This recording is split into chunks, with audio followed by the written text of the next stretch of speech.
So, good morning everyone. In this presentation I want to give a quick overview of architecture history as a whole. I call this presentation 5000 years in a nutshell, a brief travel through time. So I want to give you a quick overview of all the epochs and episodes we have, focusing on Western architecture, of course. I mean, there's another architecture history for like East Asia or even America or ancient American architecture, but in Europe we usually focus on Western architecture, and we always include Mesopotamia, which is here, the dark green circle. I hope you can see my mouse. This was kind of, we call the origin of civilization. So that's the first settling of people.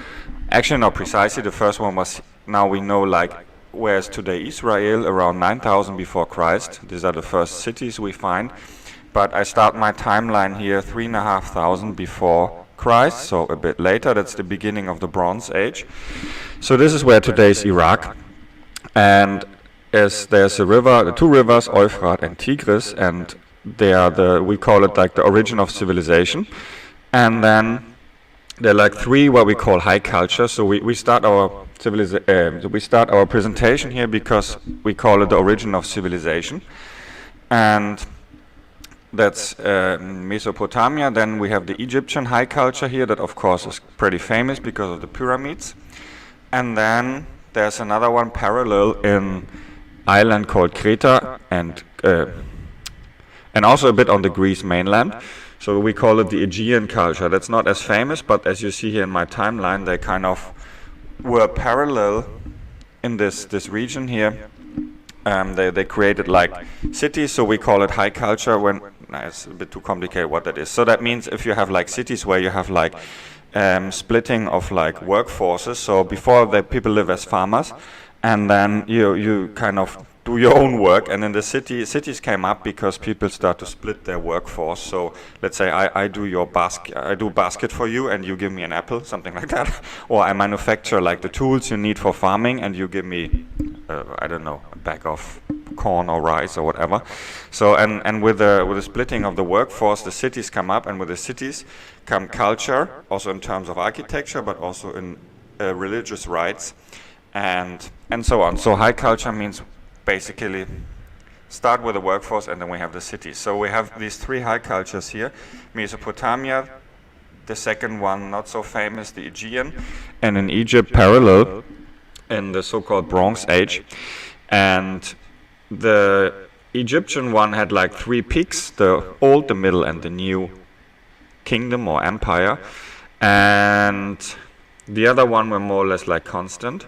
Not really constant. So the cities were fighting, and there were ups and downs. But so that's the Bronze Age. And then the most famous one, starting around 500 before Christ, in where's today Greece.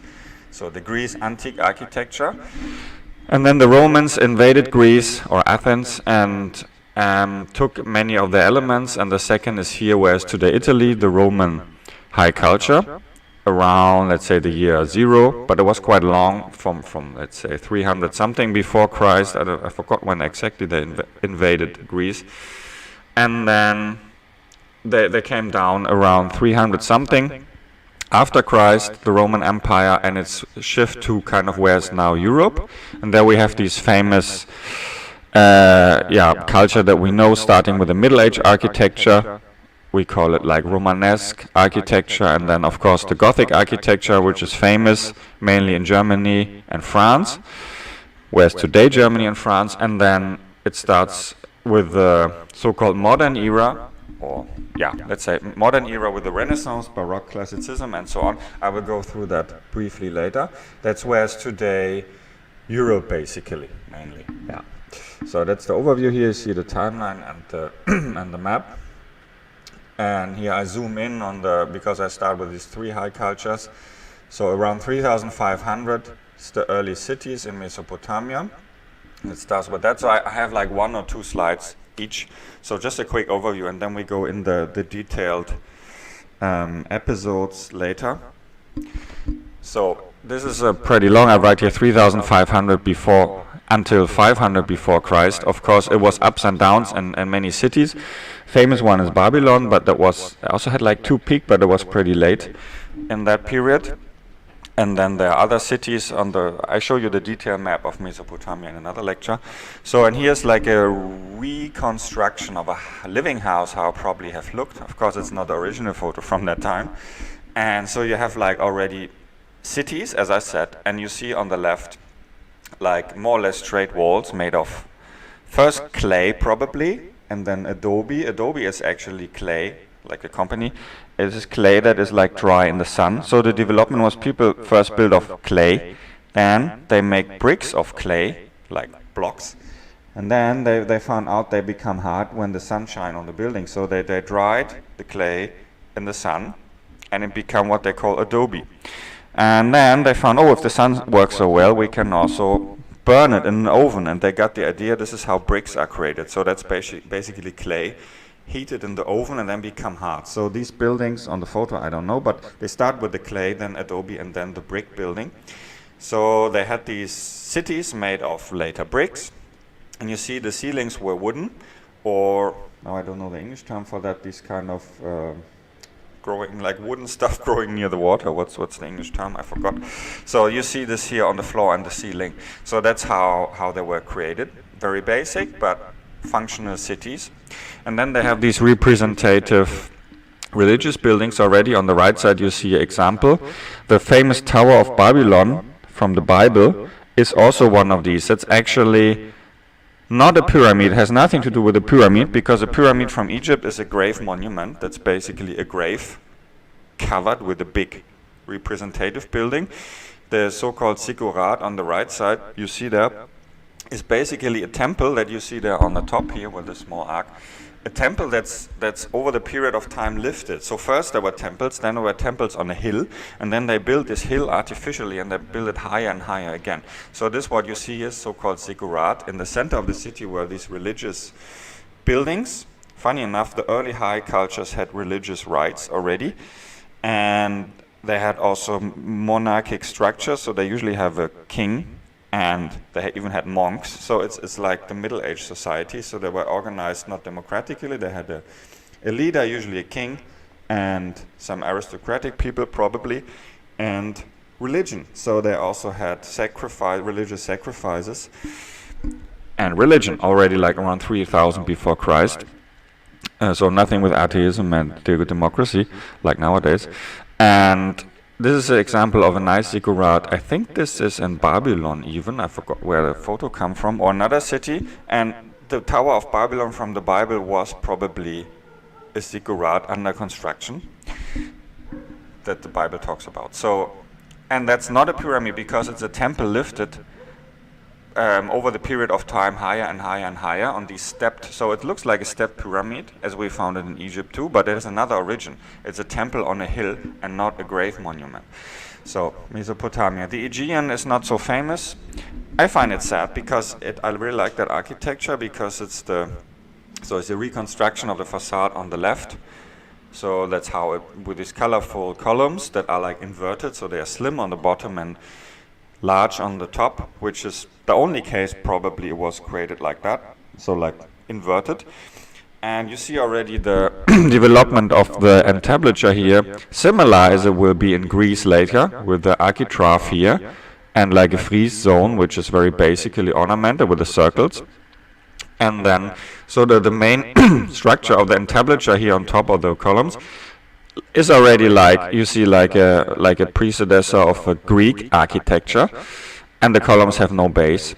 So I like it not because of the style, but because it's the peak of the labyrinth architecture. So there are two, that will lead too far now, but there were two like main areas. One is the main, the Greek island, and the other, the Greek mainland, and the other one is an island called Knossos. And on Knossos they have this development of a labyrinth. So the houses were all attached to each other, so they were not like a street and like different single houses like nowadays, mainly in Western countries, but they were like labyrinths that are endlessly connected. And I really like this idea of, so they had no direction like the Greek temples later.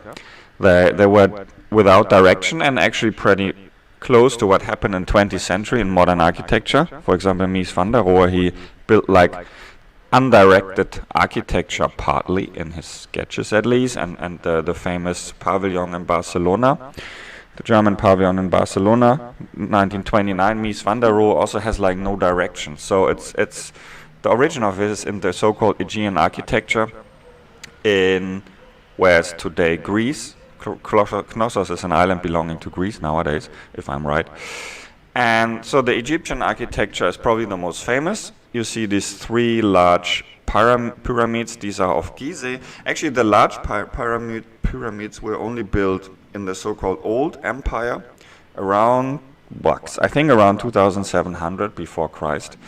So I will go deep in that in another lecture, but they started with these step pyramids here that you see on the front, and they were grave monuments. So it's unlike the ziggurat from Mesopotamia, there's a grave in it, and that's basically a monument. And the pyramids, flat then, were also grave monuments. And actually the old empire kind of bankrupt because these pyramids were too big and couldn't be paid anymore. So that's around, I think, 2650 something. They were actually out of money.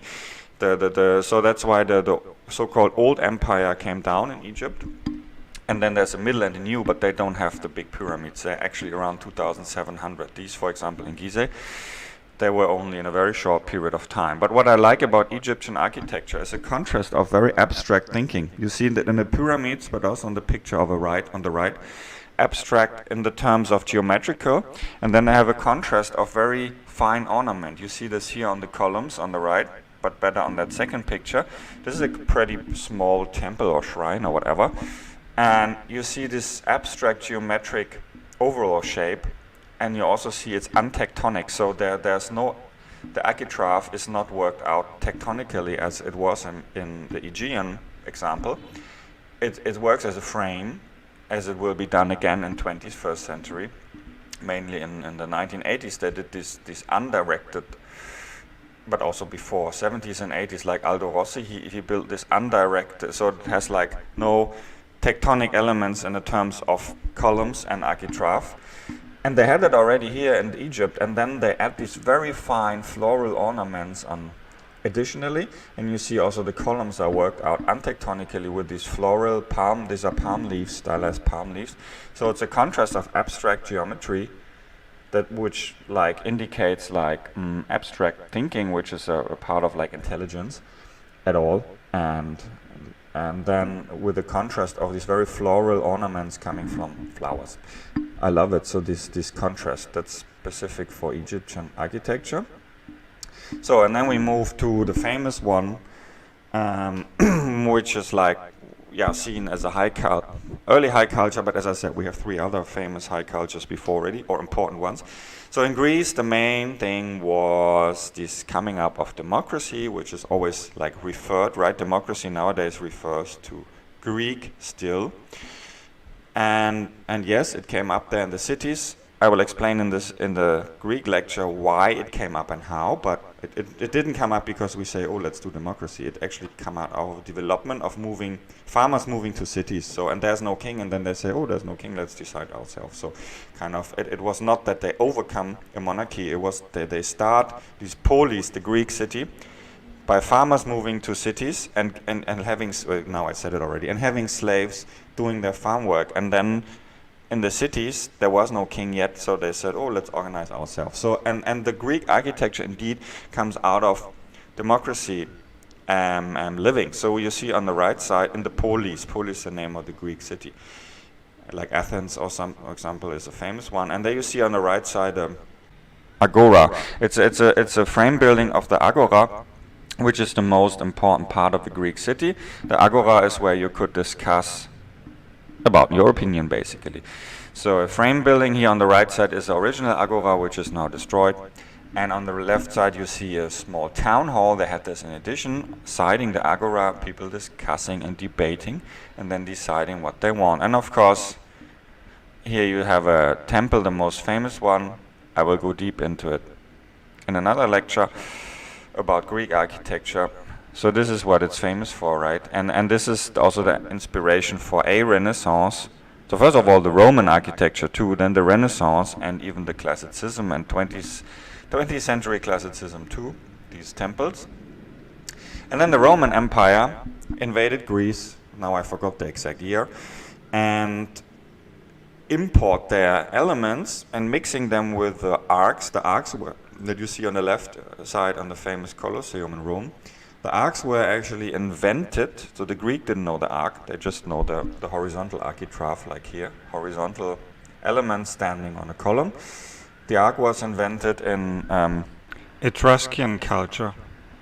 So they took the arc from there and also and they mix it with the Greek elements. So here they stapled the three columns over each other, and actually the construction of the Colosseum works without the columns. So that's different. Unlike the Greek temple, here the columns carry the roof, right? Column, architrave, and then roof. So it has a static function. And as you see here on the right, the Romans used the columns, but just like as a kind of a decoration or a structuring of the facade. So on the left side, the Colosseum, you see, is already, the structure works without the column. They are just like added to indicate the forces, actually. That's what we call tectonic architecture. And so the forces are indicated by these three columns. Here also the three orders, like perfectly stable. The Doric here, or the Roman Doric, Ionic in the middle, and the Corinthian on top. And they kind of just indicating what happens in the wall, but the wall itself is a static system that uses the arc. And it works perfectly without the columns. Same this temple here. So the building, I mean the front, still the columns are used, the Corinthian columns, to carry the front part of the roof. But here you see it's just like decorating the building on the right. So that what happened in Rome. And this is a famous one, the Roman Empire, and of course the Pantheon in Rome. And you see here also the dome. So they took the arc and invent actually the big dome, and this is the I think most famous or biggest dome. So the Pantheon has a perfect circle like in the center. Here you see it on these pictures, and it's meant to be like a temple, right? So this one is very unlike the Greek temples, right? So they create their own thing using the Greek architectural elements and mixing it with the construction invention of arc and dome. And then they did also many like famous like construction buildings that have no decorative elements because they're just like functional. And they like the viaduct, for example, carrying the water, also like underground constructions. So they use these construction elements, arc and dome, to create important engineering buildings. And this one here is kind of a mix of a representative architecture with these kind of new structural inventions that the Roman had. By the way, they also knew concrete already, so I think even the dome here is made of concrete. Actually, I'm not sure. But they used concrete, but without the reinforcing of iron and steel, which came up in 19th and 20th century. 19th century steel, iron, concrete, and later the steel concrete. So, and then that's here around 500, the Roman Empire came down, and then we have like 1,000 years of what we call Middle Ages. Let's say roughly around 500 until 1,500, very roughly. And then we start the modern, so-called modern era with the Renaissance architecture. Here in my timeline, I split it up between early modern era, that's Renaissance, Baroque, and Classicism, basically, in historicism architecture. But it started already in Florence, actually in Italy, with the early Renaissance around 1450. And then I call late modern era, that's with the beginning of industrialization, and then later in 20th century, the modern architecture. Yeah, but let's start with the Middle Ages. So that's basically in Europe now. And the early one is the Romanesque, because it's still the Roman architecture, but like, yeah, I don't know, people say they didn't know how to build it anymore properly, so they kind of create their own thing. Here you see arcs, and you see something like a Corinthian column, but already in the wrong proportion and without the entablature, and you have some decorative elements. I find it's a bit childlike, so the Romanesque architecture is a bit like a child want to do Roman architecture, but don't know how. And they're adding elements together, so you hear the main building, and then Romanesque architecture is about adding elements, as you can see here very well in these buildings. So the Roman elements are kind of transformed. Here on the right side you could call it like something new already, adding geometric elements together. So you here have a collection of possible geometric elements, like like the cylinder here, or the half cylinder here, and here too, and then the normal basilica shape of the building in the background, or I mean the main element of this church. So adding elements together using Roman architecture language, but kind of I find they don't really know how to do it anymore, so they forgot about that knowledge. And then there were first like new creation of the Middle Ages is the Gothic architecture. For a while Germany and France were like fighting who actually invented it, but I think the first one was in north of France, not Germany. So the buildings become more light and light. It's still based on the Roman architecture, and the buildings were like not a massive volume anymore. It was split up by using these kind of Strebepfeiler. Now I don't know the English term for that. So they are kind of supporting the wall, because the wall becomes thinner and thinner and the windows bigger and bigger, and then they're adding these kind of these construction elements supporting the wall and make the whole building very filigree and thin, and letting a lot of light inside. So this is the famous Gothic cathedral, and later they also had it in England, so mainly Northern Europe, and they were like a new form already of, but still basing on Roman architecture, and then they had this kind of peak arc, so the arc doesn't look like roundish anymore, so like a own creation already. And the Gothic architecture is split in 3 periods: early, main, and late Gothic. But here you see the development of the Gothic.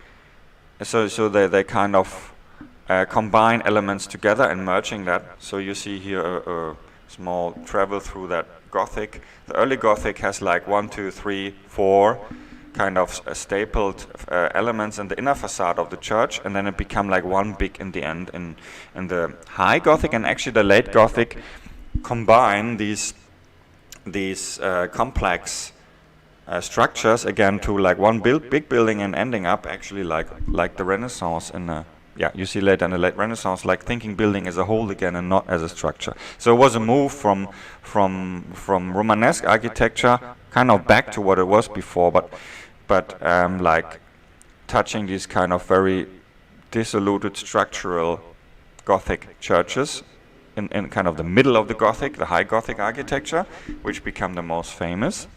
And you see how fine the stone is like manufactured. That's why it took so long to build them.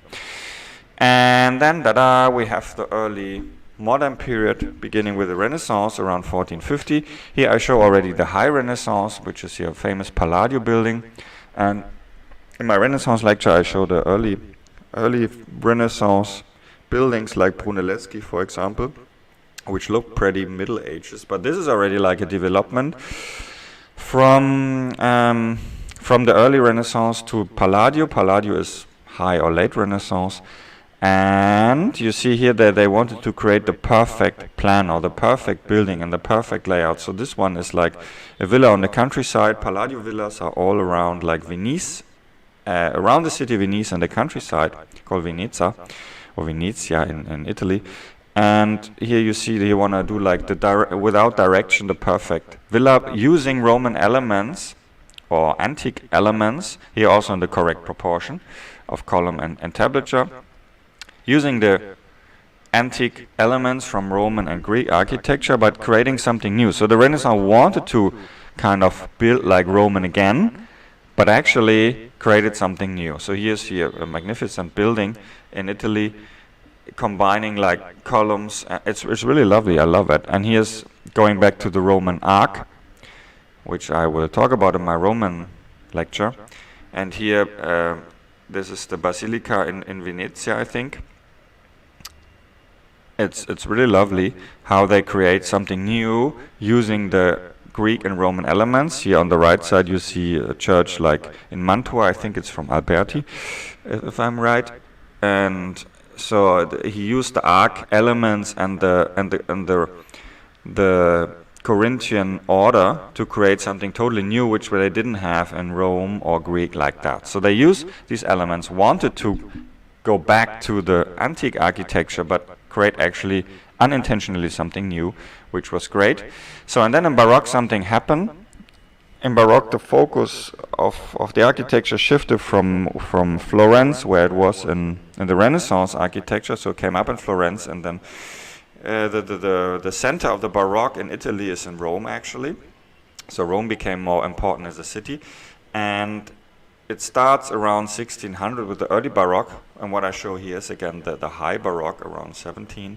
So we have again a high, early and the late Baroque, and this is, so what happens, these kind of facades start to move, and unlike the Renaissance, where the objective truth of architecture was so important, like what's the best, the objectively best to do, like in Palladio, it became very subjective and like arty. So the artists here, you see Borromini on the left, famous church in Rome, and sort of the static elements of the Greek architecture and the Roman become to kind of move and be reshaped over the subjective genius of the architect. So the architect become more famous as a genius, an artist, and unlike this objective truth that they want to find, they wanted to create something unique and, yeah, like an artist, like a painter with his picture.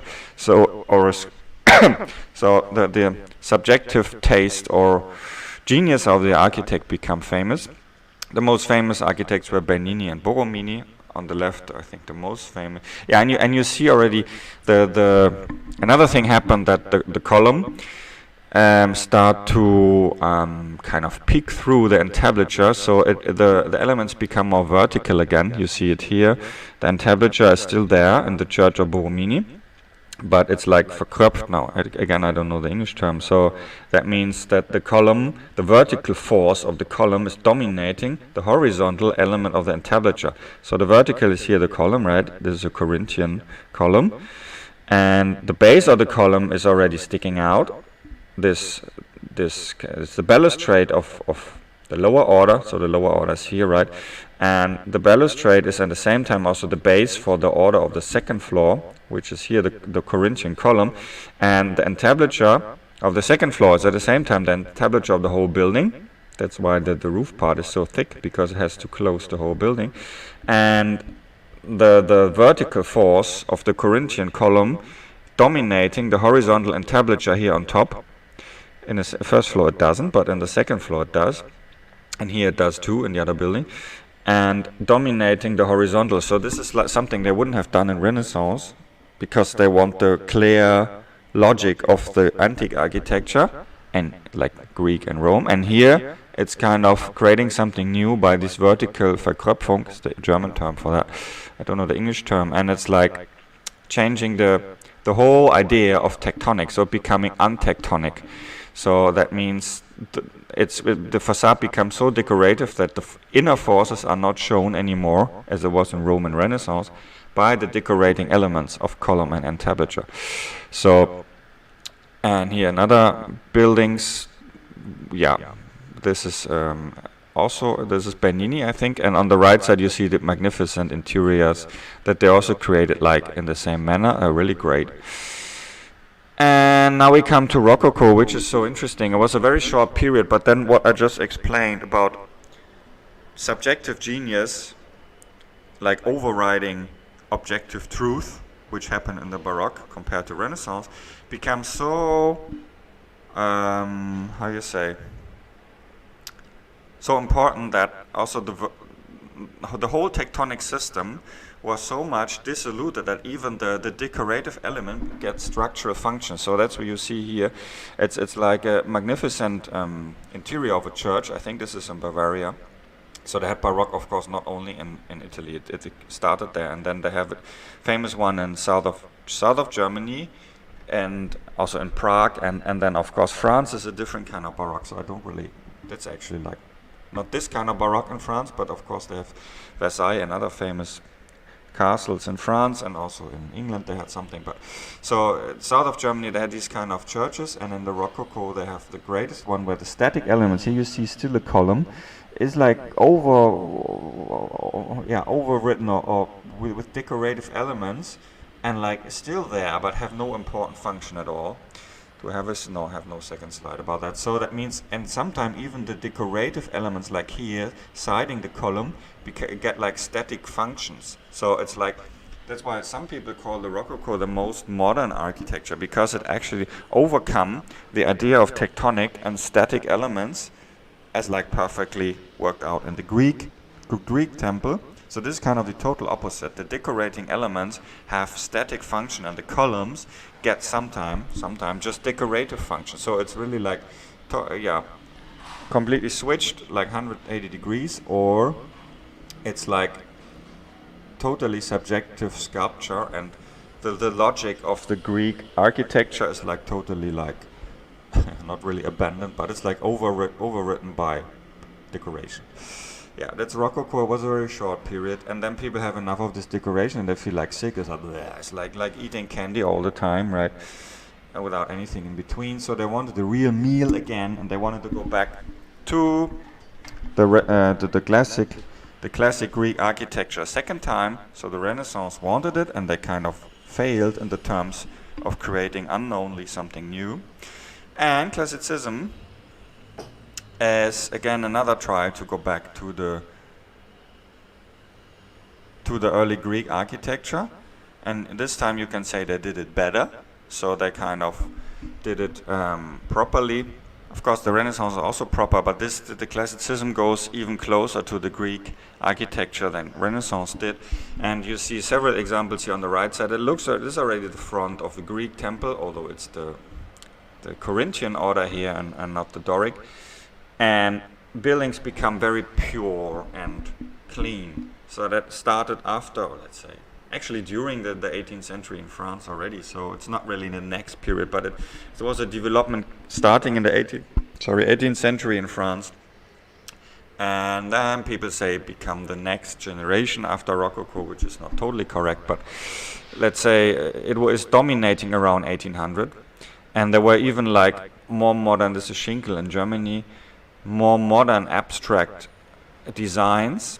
And some of them, as you see here, this is the great so-called revolutionary architecture, which is also not correct because it happened before the French Revolution, which was 1789. This is Boulez, kind of one of my favorite architects, and you see here the Greek column on the right side is interior design of a library.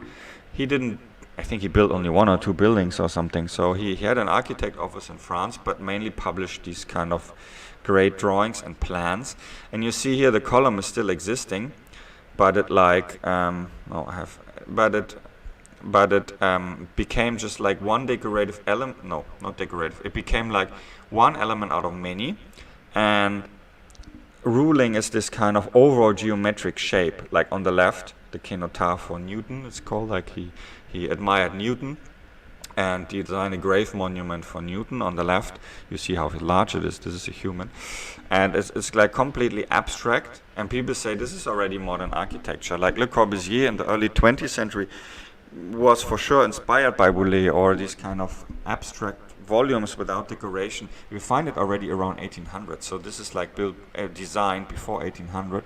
So Boulez for me is the most advanced and modern architect, and the most abstract thinking architect. I really like that.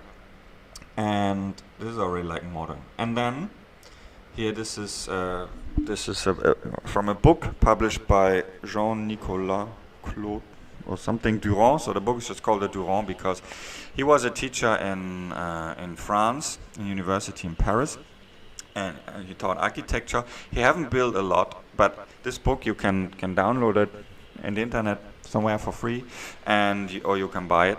It's reprinted, so-called Durand.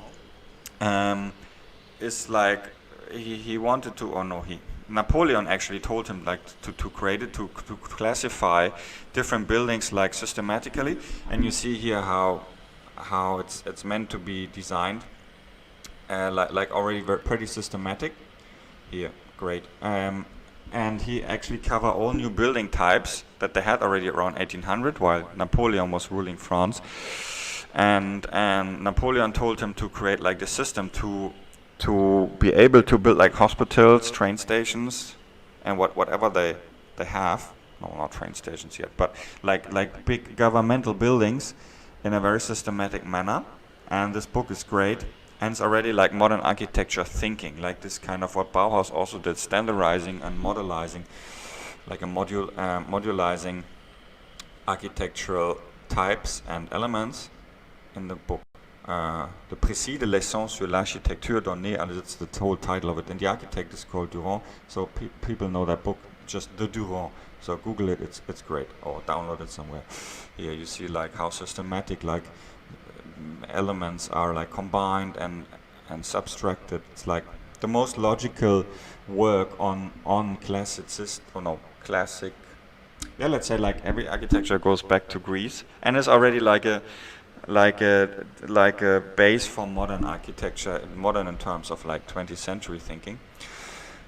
And then we have the 19th century, which is very interesting because actually people like kind of use this logical combination that you see in the book of Durand. So some people say that the whole 19th century is based on Durand. There's no other building that doesn't fit in the Durand suggestion in his book, and he had a wide influence as a lecturer in university in Paris, overhaul European architects. And well, what happened again, the people become like a bit tired of this very abstract, pure, classicistic shape, and wanted something more lovely and warm feeling. So in the 19th century goes back actually to the early period, so they had like neo-Renaissance, neo-Baroque, everything new, even neo-Gothic architecture. So the building was already like, it had the main base was in the modern terms, a modern in like 20th century thinking, a modern layout of the new functioning buildings like hospitals, and then you see the train station of Zurich I show here. And actually, this photo I took when I was in Zurich, that's why it's so dark. And as you can see, the classicistic or the classical elements of architecture, going back to Greece and Roman Empire, are capable to cover actually all new functions that they had, governmental buildings, also including like court or schools or hospitals or even universities. And here you see a train station was realized with that. So the elements, the thinking of Greek architecture, classical architecture, then worked out with Durand, for example, around 1800, are capable to cover all building functions that came up. And they were like decorated, like here the train station, or on the bottom right side a school, with styles that they found are matching. So it could be classicism too, but mostly it was neo-Gothic, neo-Renaissance, neo-Baroque, mainly I think neo-Renaissance architecture, adding on as a facade on these elements organized by Durand, the lecturer that I just showed. And so on the one hand, the 19th century is capable to realize all the new upcoming building functions like train stations and so on. But nevertheless, then the criticism was, and here you see how they are added. I took that photo in Hamburg because this is actually the same building going through in this so-called Colonnade Street, which is very lovely, near the center of Hamburg. And you see here, this should be Neo-Middle Ages on the left. And then, although this arc is actually a Baroque element, here Neo-Renaissance, and here we see Neo-Baroque on the right. So it was like different facades combine over, actually it's the same floor plan going through the whole street. The street was built by one investor. One person he bought that area and built this new street to connect actually the new train station and the town hall of Hamburg. And they were decorated with different styles all next to each other. And that came to the main critique of, of the modern architecture later, who said, nah, if we build like one building like that, why don't we just leave away the decoration? That what's happened in 20th century. The most famous one is Bauhaus in the modern architecture. But first we have this one, I forgot that I put it in, the Art Nouveau, Art Deco, which has a different name in every country. In Germany it's called Jugendstil, in France Art Nouveau, in England it's slightly different in all these countries. In England Art Deco. And it was a try to create a new style which has nothing to do with the Greek ancient architecture, because they said already, now okay, we're building modern, building pure buildings and just decorating them. So let's create a new style based on our time. So this happened around 1890. There are not many buildings created, so you will not find as many as the historism buildings that I just showed, but a few very nice and lovely ones. And they used actually the new element of iron, not steel yet, so iron, to create, for example, very thin columns that you see here. And they have a small capital here like the Greek, but they intentionally used new proportion to show here that the column is working so thin because it's iron. And they want to create new elements like these floral ones inspired by flowers. This in Brussels, a famous villa which still exists, fortunately, very lovely. So they want to create something new using the new construction element, iron. And by the way, iron was also like behind the facades, for example, of the Zurich train station, and then just covered with stone. And that's what the modern architects and also these architects around 1900 criticized, because there's actually iron constructions behind, and then we use like sandstone or marble to cover the iron. So what's that? So they were like, piss off or criticize. They say we want something coming out of our time. So the Art Nouveau is kind of the change between this classic historical architecture until 1900, and then the modern start in the 20s. So this like a joining these together around 1900. Here you see the interior of, I think, the same building that I just showed from the outside. It's very great how they create something new with this very thin iron element. So it goes back to Gothic thinking, like connecting roof and wall to one structural element, not like tectonic like the Greek architecture was. And then they said, nah, but if we just decorate, why we don't just purely build the function? And that leads to what is called functionalism in the early 20th century, actually coming up in the 1910s, already before the First World War. Actually, precisely, it's already before 1910, but I wrote here 1915 because it's the, just to make it more precise, until the area of postmodernism. Actually, I should have written like 1906 or 1908, were the first books published. For example, I think the English Cottage House was 1908. First book, it's called the English Cottage House, and it kind of, how you say it? It says, yeah, basically, let's leave away the decoration and just build a function. Ta-da! And here you have it. And on the left, the upper two pictures, I put intentionally something. I find it very desperate. There's a design of Ludwig Hilbersheimer in Germany. On the bottom right side, the famous Villa Savoie of Le Corbusier, who was in France and had nothing to do with the Bauhaus. I mean, the style looks similar, but he was not a lecturer there or something. But in Germany, it was basically the Bauhaus the Bauhaus school, which is the Bauhaus was a university led by Gropius, the architect Gropius, and they promoted this. Let's only build the function without decoration. And then you see how, in my opinion, desperate it looks like, without any tree. and on the left you see. I will talk about it more in my lecture about modern architecture and why it actually failed, because you see already nobody wants to live a long time like that. But that was like what modern architecture promoted. And here I put a picture of the same street I just showed for the 19th century. That's the Colonnaden, and here you see one of the buildings were demolished. I think on the left you see the Baroque one or Neo-Renaissance one I just showed previously. And it was like replaced with a modern building in 1970s, and you see already the problem. So this building is like very functional. It has just like these glazed windows, going back to Le Corbusier, with just like letting maximum light in these rooms, and then you have sun shading, and this is just functional. But I mean, which building you prefer? The left one to live in, the decorated building of the historism architecture, or the modern one? So I put this in because here you see already why the modern architecture in the end was criticized so much and failed. Criticized already in the 1960s and then failed in the 70s. Finally, that's why I wrote here until 75.